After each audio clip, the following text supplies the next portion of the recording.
सत्संग की महिमा पर थोड़ी सी चर्चा आपको बता रहा हूं। अगर सत्संग ना हो आपके समाज में, सज्जन व्यक्ति का संग ही सत्संग है। अगर सज्जन व्यक्ति का साचर आपको ना मिले, दुर्जन ही दुर्जन मिले, तो जीना मुश्किल हो जाएगा। तो हम कविया ही गए सत्संग में, एक आदमी के यहाँ सत्संग किए और फिर वहां से रात में वहीं पर ठहरे। सुबह में आजकल तो घर घर में लगभग लेटरिन रूम है, शौचालय है, शौचालय का प्रबंध है, कहीं कहीं किसी किसी को नहीं है। बाकी अधिकांश लोगों को शौचालय की व्यवस्था घर में। उस समय जिस समय में गए थे वहां शौचालय की व्यवस्था गृहपति को नहीं होने के कारण बगल में आश्रम में गए, वहां कुआं था। कुआं में हम लोग कमंडल में जल भरे, एक महात्मा जी और है वो नहीं आ पाए इस बार, तो दोनों महात्मा मिल करके गए उधर डोल डाल के लिए, शौचालय के लिए। कमंडल में जल भर करके, शाम का समय था, शाम में, तो शाम के समय में कमंडल में जल भर करके गए उधर। हटिया भी लगता कभी आई, तो शाम में लोग दोपहर में इधर से गए और शाम में उधर से लौटते समय में एक ही मेर और थोड़ा वो चौड़ा है, उसी पर होकर के लोग चलते हैं। तो हम लोग गए डोल डाल करके, जब लौटने लगे तो इधर से उधर से जो लोग आ रहे थे, कहा कि बाबा वो लोग आपस में कहते कि लगता है प्रेत है, प्रेत आ रहा है। वो लोग कहे, हम लोग सुन रहे हैं आवाज तो, लेकिन शाम में मुंह नहीं झलकता था, अंधेरा था, लेकिन कपड़ा उजला उजला अलग से ही झलकता है। तो कहा कि प्रेत है, उजला कपड़ा है, इसका मतलब प्रेत है। तो चार था उसमें, तो दो तो भागे और दो धीरे धीरे जा रहे। मेरे पर गिरेगा फिर उठेगा दौड़ेगा, फिर उसमें तो परेशानी है। तो दो बुजुर्ग जो थे वो तो धीरे धीरे गए और दो उसमें से आगे जो जवान था वो भागे, उसको अधिक डर हो गया था। भागते भागते भागते हम लोग कह रहे हैं कि भाई सुनिए सुनिए, कहा देखते हैं नाक से बोलते हैं, इसका मतलब असली प्रेत है, ये नाक से बोल रहे हैं, आवाज फ्रेश नहीं हो रहा था। भागते भागते आश्रम पर गए, दांती लग गई। अब और दो उसमें से भाग करके गांव चले गए, हल्ला किए कि प्रेत लग गया दो आदमी को। लोग दौड़ करके आए, दो को दांती लगी है, प्रेत लग गया उसको। उसके अनुसार, हमारे अनुसार तो दांती लगी थी, डर गया था, भय लगा था उसको, तो गिर गए। कहा कि दांती उसको छुराई, दांती लग गई है, प्रेत लग गया है। तो चाकू दे करके दांत पर जो दांत बैठ गया था उसको हटा रहे थे। तब तक में हम लोग आ गए उधर से। कहा कि साहब हम लोग थे, हम तो चिल्ला रहे हैं। कहा बाबा आप ही लोग थे, इन तो डर गए कि प्रेत है प्रेत है। ये डर भय है पैदा किया गया है। बताइए सत्संग की महिमा है कि जहां पर लोग डरते थे, भूत प्रेत डाकनी पिचासनी है, मुंह रगड़ता है। एक दिन की बात और बता रहा हूं, यहाँ माछ पकड़ने वाले कुछ बुजुर्ग हैं, बारंबार यहाँ माछ पकड़ते रहते हैं। तो यहाँ पर मचान था बैठने के लिए, तो मचान पर वो रात में सोते थे। हमको कहा कि बाबा अकेले सोते हैं, आपको डर नहीं होता है? हम कहा आप लोग रहिएगा तो हमको कहाँ डर होता है, नहीं भी रहते तब भी सो जाते हैं, कोई बात नहीं। कई दिन सोए यहाँ पर अकेले में। तो वो रात में क्या हुआ, ठंडी के मौसम में मछली पकड़ने वाले कुछ आग जला करके पैर सेक रहा था, पैर सेक रहा था। उधर से गाड़ी वाले दो आए इधर से तेजी से, यहाँ से घूमे वो और जा करके हड़बड़ा करके उधर कोना पर सियाराम साहब जो है बाबा, उनके यहाँ हल्ला किए कि वहाँ पर भूत है प्रेत है। पैर उनका दिख रहा था, प्रेत का पैर दिख रहा था, बाकी चीज नहीं दिख रहा था। वो उनको बाद में लाए, कहा कि नहीं वो तो बाबा रहे थे। तो जब हम निकले हल्ला हुआ तो निकले, बाहर निकले, यहाँ की बात बता रहा। तो जब बाहर निकले तो वो लोग आए, फिर बाद में आए। अब के यहाँ तो आदमी है, वो आदमी सेक रहे थे, पैर सेक रहे थे, ठंडा में पानी में घुसे थे तो पैर सेक रहे थे। प्रेत समझ करके भागे। जब देखा तो सोचा कि नहीं ये प्रेत नहीं है, भय हो जाता है आदमी को, भय भूत प्रेत का भय हो दिया गया है। ये बीजक में आया, ये पंडित दिया है। भूत प्रेत का भय बीजक में साफ लिखित रूप में दर्शाया है कि भूत प्रेत का भय ये पंडितवादी व्यवस्था में आया है। भय दिया आपको, भय दिया। भय के कारण आप कुछ बोल भी नहीं सकते। हाँ, डर गए। डरा हुआ आदमी क्रांतिकारी हो सकता है? बताइए।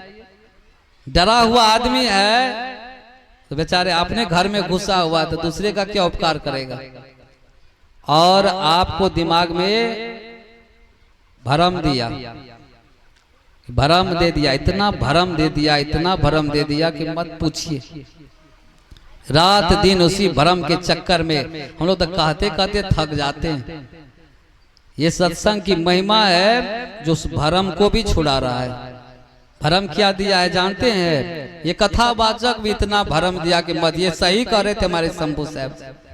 ये कथावाचक केवल बोलेंगे। हम लोग तो जाते हैं जहाँ दिव्य चेतना जागते शिविर लगाते हैं, उसमें ग्रामीण आदमी भी बोलते हैं आकर के। देखिएगा जहाँ जहाँ शिविर लगता है वहां पर आप जाकर के देखेंगे चल करके, उसमें नीचे वाले भी बोलते हैं, ऊपर वाले भी बोलते हैं।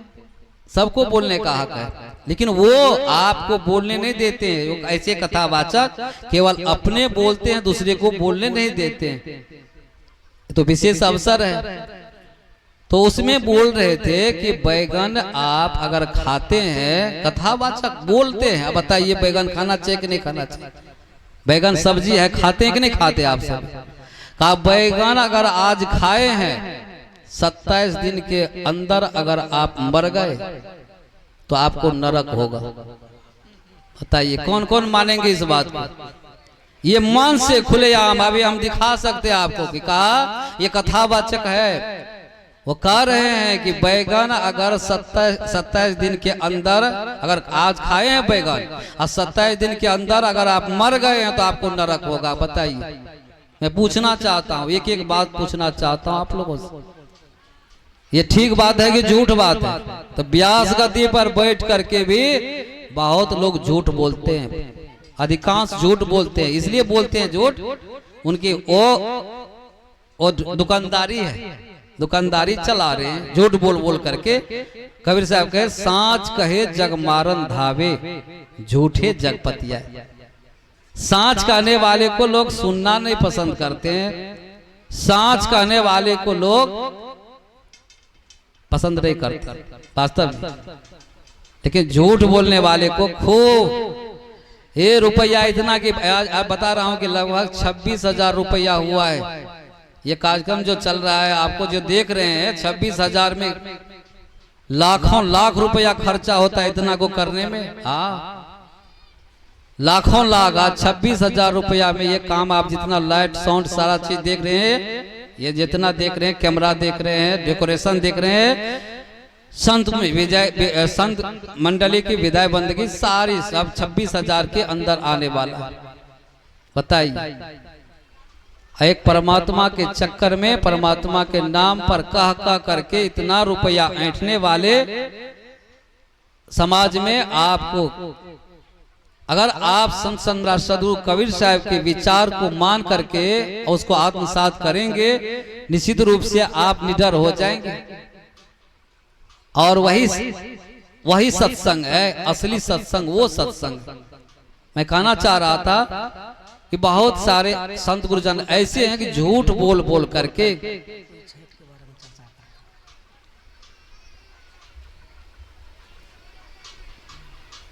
हमारे छोटू साहब का कुछ हट करके बात करी। किधर हट कर, किधर हटेंगे, किधर हटेंगे? बताइए। मैं पूछना चाहता हूं कि इसमें जो अभी बता रहे हैं आपको, कोई इसमें गलत बात हो गई? हाथ उठाइए तो गलत है कि सही है? गलत वाले कितने आदमी हैं?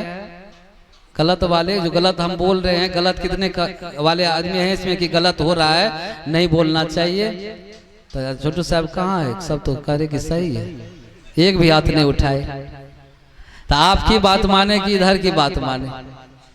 इसका मतलब है कि आपको अच्छा नहीं लगता, या को जो आपको कहा है उनको अच्छा नहीं लग रहा है। ये बात है। चूंकि सांच कहे जग जग मारन धावे, झूठे जगपतिया।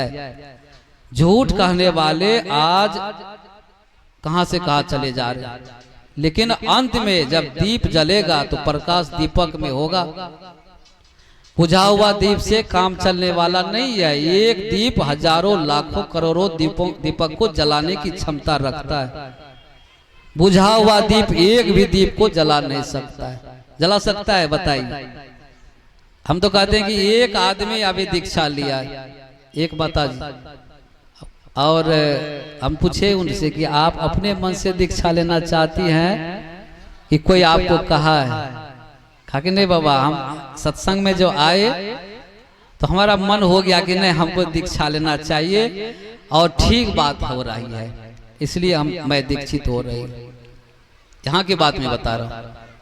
एक खास बात और बताना चाहता हूँ। ये भरम के नाम पर, भगवान के नाम पर और भूत प्रेत पिशाच डाकनी कह करके डराने के नाम पर आज लाखों लाख रुपया ठगने वाले बहुत हैं इंसान, और मन से रोज ऐसे लोग ठगे जा रहे हैं। और अगर आप असली बोध ना हो, असल में सत्संग सज्जन व्यक्ति का साथ आपको ना मिले तो आपका जीवन बर्बाद हो सकता है। दुर्जन आदमी है जो आपको वेश में, दुर्जन व्यक्ति है जो आपको मरगलाने का काम करते हैं, साधु के वेश में करवरी फैलाते हैं और आपको दिल दिमाग में कचरा भरने का काम करते हैं। सज्जनों, एक छोटा सा उदाहरण देता हूं। यही इसी तरह से सत्संग चल रहा था, 2 दिवसीय कार्यक्रम था। संत आए, प्रवचन कर रहे हैं, कल करे सो आज कर, आज करे सो अब। सत्संग की महिमा बता रहा हूं। कल करे सो आज कर, आज करे सो अब, पल में परलय होएगा, बहुरी करोगे कब। कल पर कोई किसी को का भरोसा है बताइए तो? कल को कोई जानता है कल क्या हो जाएगा आपके साथ, कौन सी घटना घट जाएगी? महात्मा यही प्रवचन कर रहे थे। प्रवचन के दौरान चल रहा है प्रवचन, तो गांव में बहुत माताएं की चलिए ना सत्संग में, मैं जा रहा हूँ आप भी चलिए। बाबा लोग भी कहते हैं कि हमें भी जा रहा हूँ, आप भी साथ साथ चलते तो अच्छा लगता है। 2 आदमी बातचीत करते हुए जाएंगे, बातचीत करते हुए आ जाएंगे, सत्संग भी सुन लेंगे, भंडारा भी पालेंगे, सब काम हो जाएगा। लेकिन चलिए साथ साथ जाने में अच्छा लगेगा। तो बहुत माताएं झुंड बना करके सत्संग में आ रही थी। सत्संग में आई, आते समय एक युवती लड़की, वो भी कही कि मैं भी सत्संग में जाना चाहती हूँ।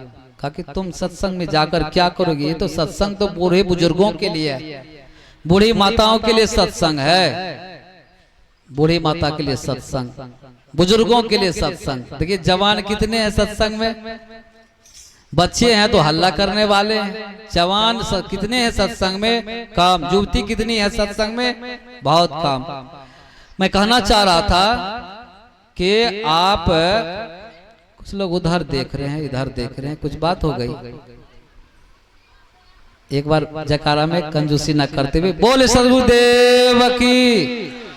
जिधर देखना उधर कुछ देर देख लीजिए, अब फिर सत्संग में आनंद आएगा। नहीं तो क्या होगा, आधा मन उधर होगा, आधा मन उधर होगा। तो सुनिए, मैं कहना चाह रहा था कि वो युवती लड़के कि मैं भी सत्संग में जाना चाहती, सत्संग की क्या महिमा है, मैं भी सत्संग में जाना चाहती हूँ सुनने के लिए।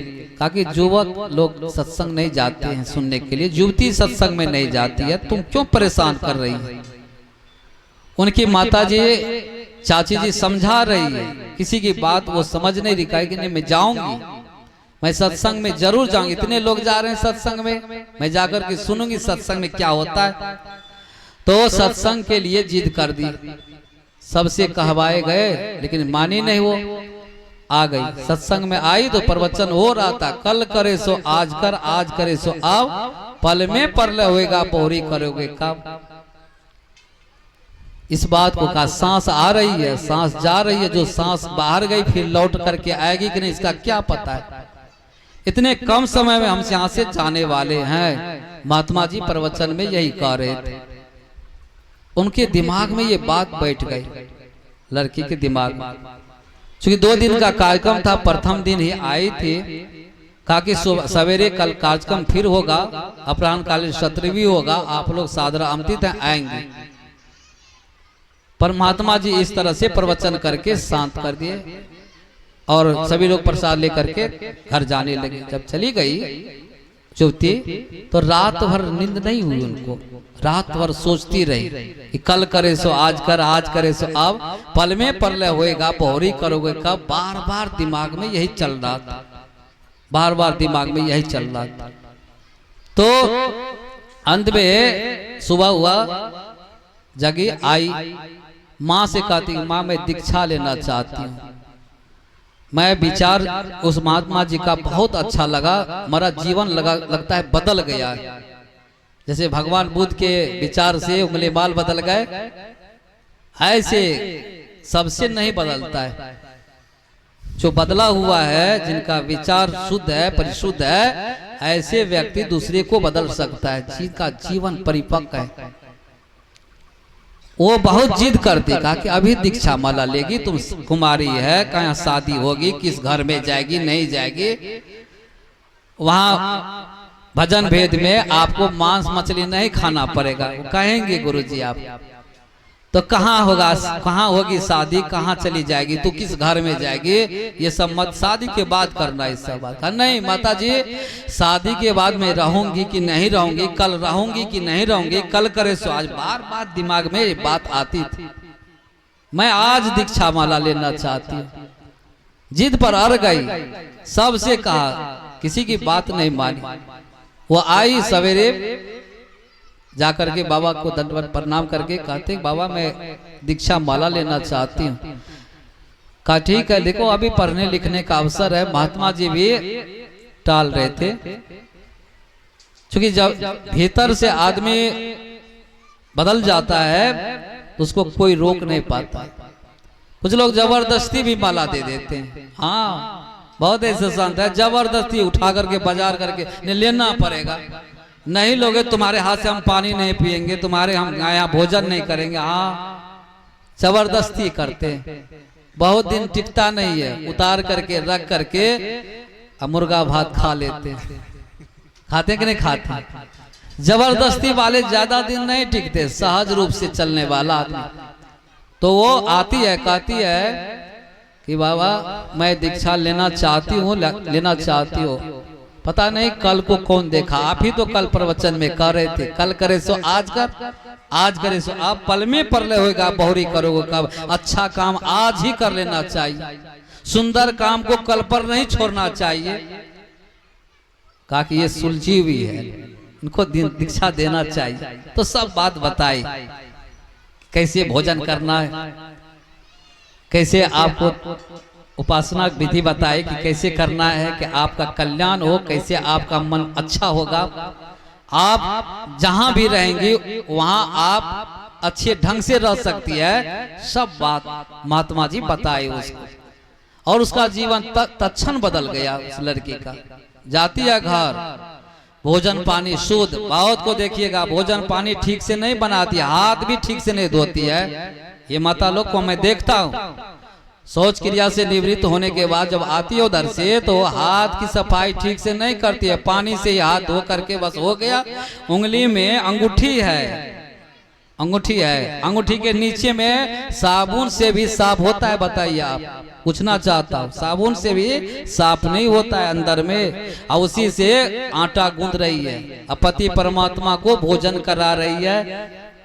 बताइए, अतिथि भगवान को आप भोजन करा रही है, सबसे पहले तो उसको आप उतार देंगे। भोजन बनाते समय आप अंगूठी नहीं पहनेंगे।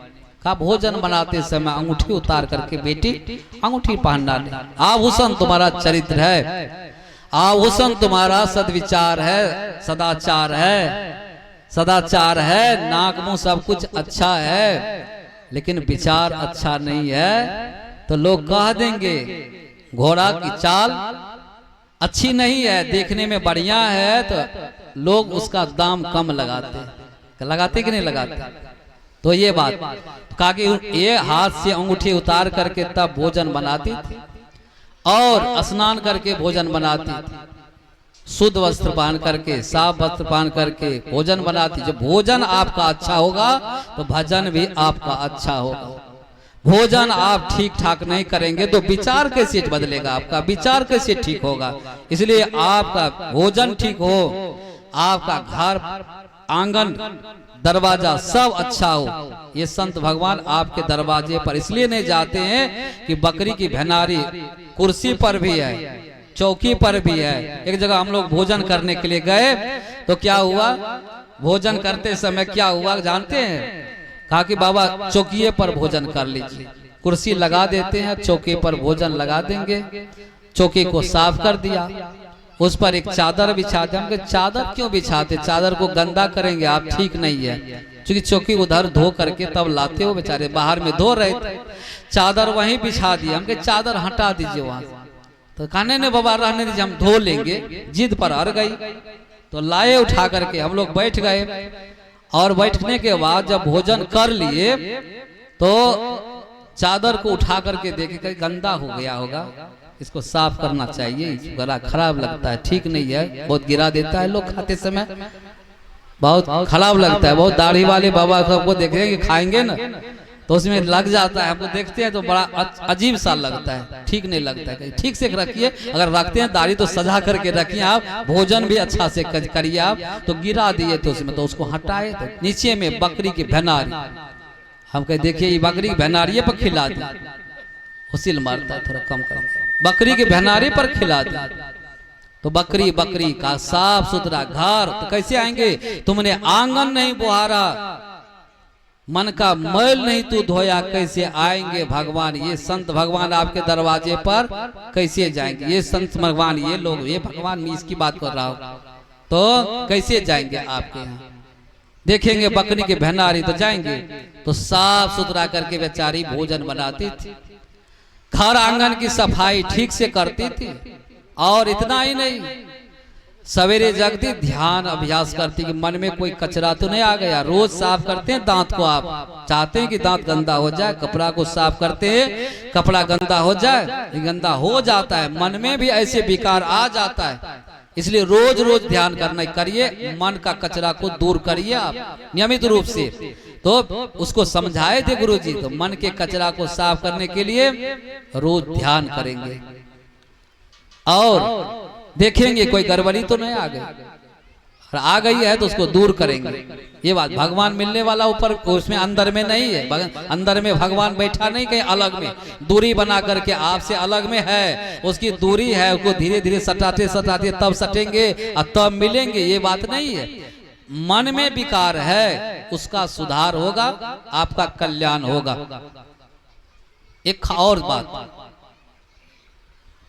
तो भोजन बनाती थी, पढ़ती थी, खुद पढ़ती थी, और कुछ आसपास के बच्चे को भी पढ़ाती थी, आसपास के बच्चे को भी पढ़ाती थी। पढ़ाने के बाद वो सब काम उसका सिस्टम चारों तरफ, और साप्ताहिक सत्संग भी क्या करती थी। सप्ताह में एक दिन आसपास की माताओं को बैठा करके सत्संग किया करती थी। कुछ दिन के बाद चारों तरफ उसका तो प्रचार होने लग गया। सुबह सुबह उठ करके माता पिता को प्रणाम करना, बड़े बुजुर्गों को प्रणाम करके आशीर्वाद लेना, तो घूम घूम करके उसका तो प्रचार ऐसे होने लग गया, बैठे बैठे प्रचार। कहा कि एक लड़की है, देखिए इसका जीवन कितना बदल गया। सत्संग में गई, बहुत लोग सत्संग में गए, नहीं बदल पाए, लेकिन इस लड़की पर क्या असर पड़ा, क्या छाप पड़ा इसका, संत गुरुजन का। इसका जीवन देखिए कितना महान बन गया है, चारों तरफ प्रचार पर। संजोग से कुछ दिन के बाद शादी हो गई, लड़का जैसा कर रही थी माता जी वैसा हो गया, मांस मछली खाने वाला, तारी पीने वाला, दारू पीने वाला लड़का हो गया, हो जाता है घूस दे करके। आजकल तो क्या नहीं काम होता है, पैसा वाला था, कहा कि हो ठीक हो जाएगा। अरे पैसा वाला आदमी है और थोड़ा सा पीता है, कभी कभी पीता है, कभी कभी मांस मछली खाता है, कभी कभी वेश्यावृत्ति भी कर लेता है, लेकिन ठीक ठाक है, पैसा वाला है, कर दीजिए शादी। हो गई, हो जाने के बाद दुख कितना होगा अंदाज कर लीजिए आप। दुख ही दुख, रात दिन दुख ही दुख, लेकिन उस दुख को सहती गई सहती गई सहती गई। लेकिन पतिदेव जब खा पी करके आते थे तो खूब कुटाई करते, सहती गई।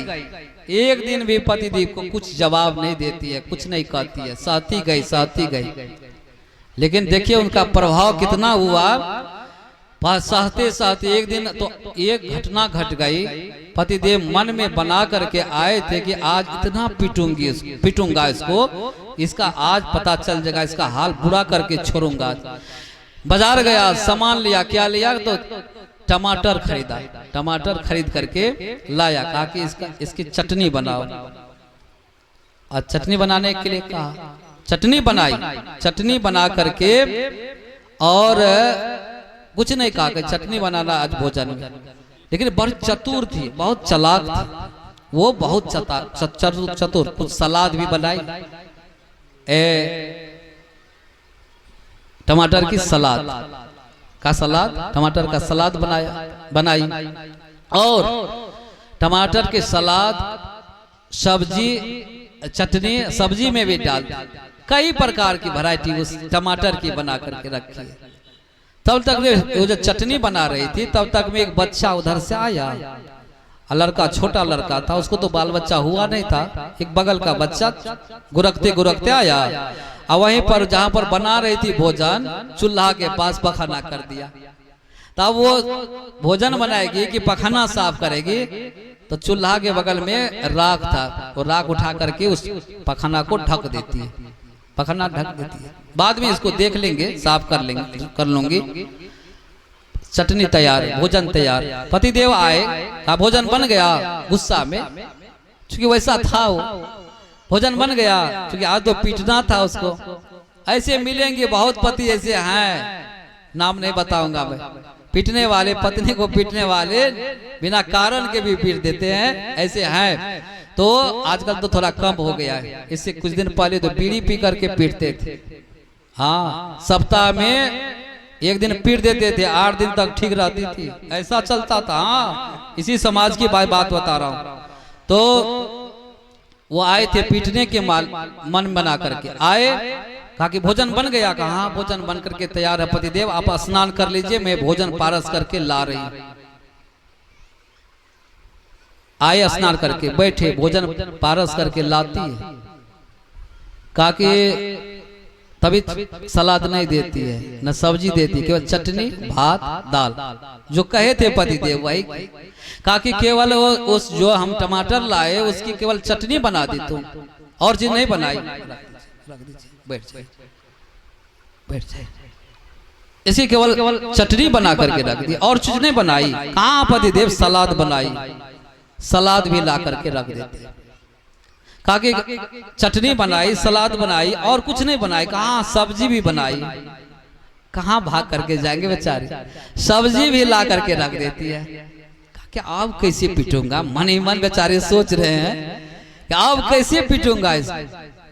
कहा कि एक चीज कर सकती हो तुम। कहा कि हाँ पतिदेव, जो जो कहेंगे मैं सब करने के लिए तैयार हूँ। राज, ये शरीर आपके लिए, उतने समाज के बीच में मैं आपका हाथ पकड़ी हूँ, तो आप छोड़ने वाली नहीं हूँ, मैं तो आ गई हूँ आपके साथ। जो जो कहेंगे, जैसे जैसे कहेंगे वैसे वैसे करूंगी, वैसे वैसे रहूंगी, जैसे रखेंगे आप वैसे रहोगे, सब कुछ के लिए तैयार। कहा तू एक चीज बताओ, तुम पखाना खिला सकती है? कहा कि हाँ पतिदेव, पखाना खिला सकती हो। एकदम तुरंत दौड़ करके गई, खुरपी पर पखाना जो किया था लड़का उठा करके ला करके रख देती। बेचारे आप क्या करेंगे, आप कैसे पीटेंगे उसको? खड़े हो जाते हैं। कहा कि तुमको किसने इस तरह का बनाया? दोनों हाथ से बाह को पकड़ करके गला से गला मिलते हैं, रोने लग गए। पतिदेव रोने लगे, आंख से आंसू जा रहा है कि धन्य है जिसने तुमको ऐसा जीवन बना करके भेजा यहाँ। मैं भी चाहता हूँ उस आदमी का दर्शन करना, मैं उस संत का दर्शन करना जिसने आपको ऐसा बनाया, जीवन बदल गया। देखिए गांव में भी बहुत को दीक्षित की करवाई, और वहां ससुराल में भी जाकर के, मायके में भी, ससुराल में भी जाकर के पतिदेव उठाते हैं। अब ये भी रो रही है कि पतिदेव आज तक मैं ऐसा काम नहीं की, आपको आप जो मांगे मैं सब कुछ देने के लिए राजी हो गई, पहुंचाई। और ये पखाना आज तक नहीं आपके आप ही के अनुसार में लाई हुई। आप रो रही हैं, आंख से आंसू टप टप चू रहा है, ताकि हमको माफ कर देंगे पति देव। वो कर रही है, वो बेचारे अलग रो रहे हैं, ये बेचारी अलग रो रही है। कहा हमको माफ कर देना पति देव, हमको माफ कर देंगे। हमसे जो भूल हो गई हमारे जीवन में, उस भूल को आप क्षमा कर देना। जीवन उसका बदला। उसकी सास भी नहीं दीक्षित थी, सास को भी दीक्षित करने का काम किया, ससुर को भी, और उस आसपास की संत को बुला करके और सबको दीक्षित करने का काम किए और सबको सही रास्ते पर लाने का काम किए। पति देव भी छोड़ दिए मांस मछली खाना, शराब पीना। जिसके जिसके पति देव शराब पी रहे हैं उसके पत्नी को जाकर के पूछिए, आप खुश हैं आप अपने पति देव से? लेकिन ये व्रत उस पति देव के लिए भी रखती है। कितना जीवन इनका महान है। पर शराबी पति कहा कि 7 जन्म तक हमको ऐसे पति मिले, तो शराबी पति मिले आपको, उसके लिए आप व्रत रखती हैं। लेकिन फिर भी आप हिम्मतबाज आप कितने हैं, देखिए उसके लिए आप फिर भी व्रत रखती हैं। देखिए इनको, उसको भी बदलने का काम। कल करे सो आज कर, आज करे सो अब, पल में परलय होएगा बौरी करोगे कब। ये सत्संग की महिमा है, साधु संतों की महिमा है। जो सुलझे हुए संत है सुलझा हुआ विचार देते हैं, जो उलझे हुए संत है उलझा हुआ विचार देते हैं। तो उलझे हुए विचार से आपका कल्याण होना नहीं है। आपका कल्याण होगा तो सुलझे हुए विचारक से, सुलझे हुए आदमी से, जो आपने भी सुलझा हुआ है, आत्म कल्याण किया है, सुंदर सब समाज का निर्माण किया है, ऐसे